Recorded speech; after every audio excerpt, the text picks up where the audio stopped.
الرحمن الرحیم نحمده ونصلي على رسوله الكريم اما بعد. زما محترم مسلمانانو، نن موږ د منځ د سستۍ متعلق بیان کوو چې کوم خلک په منځ کې سستی کوي. پنځلس قسمه عذاب رب العالمین د سستۍ د وجې ورکوي. چې بیا مونږ نه کوي د هغې به څونه عذاب، چې بلکل مونږ نه کوي د هغې به څونه عذاب وي. منځ کې سستی کوي هم پنځلس قسمه عذاب رب العالمین ورکوي. پنځه قسمه عذاب بدای چې د مرګ نه مخکې دنیا کې بدله پنځه قسمه عذاب ملیږي.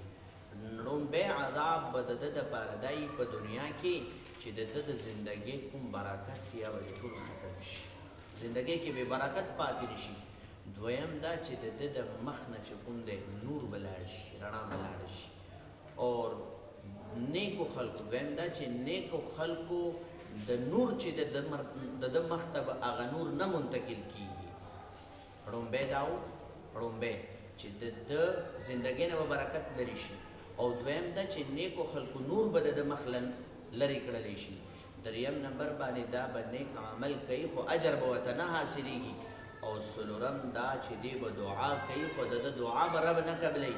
څلورم دا چې نیکو خلکو ته به ځي علما صالحینو ته او دی به دعا د هغې نه طلب کوي، هغې به دعا کوي خو د ده په حق کې به نه قبلېږي. دا پنځه قسم عذاب ده ته د هغه منځ کې سستۍ د وجې میلیږي.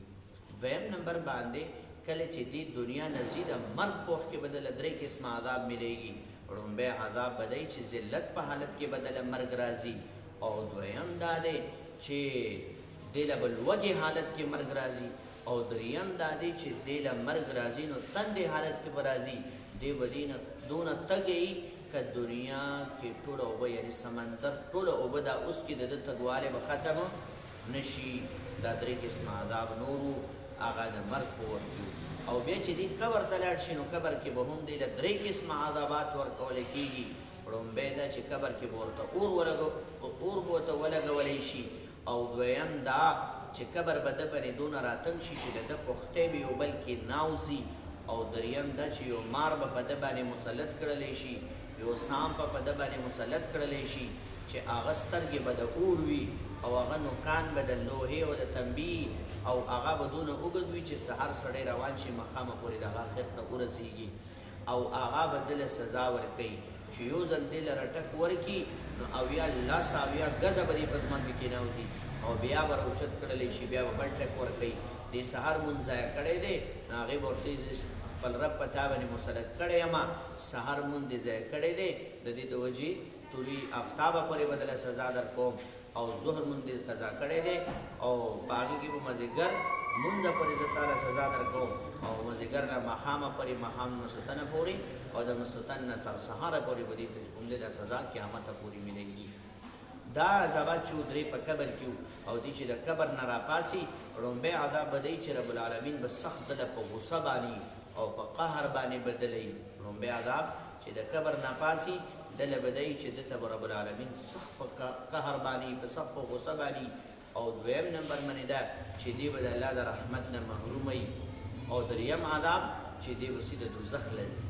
ممکنه دی دا څوارلس عذابات شو، پنځلسم ممکنه دی راوي وایي ما نه هېر شوي به وي. نو حضور علیه الصلاة والسلام دا پنځلس قسمه عذابات د حدیث مفهوم بیان کړ.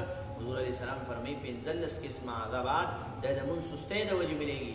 مونږ مسلمانانو ته پکار دی دا پیغام مونږ ورسوو چې دی د خپل مونځونو غم وکړي او پنځه وخت بلکل پابندۍ سره مونځ کوي او مونځ کې د سستي نه کوي.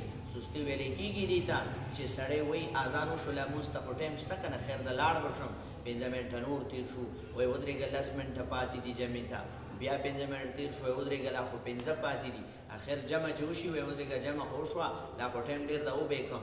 نو مونځ بیا خیر ټایم کې وکړي. دې سستۍ د وجې 15 قسمه عذاب دي. مسلمانانو د مونځ سستۍ نه ځان محفوظ وساتو.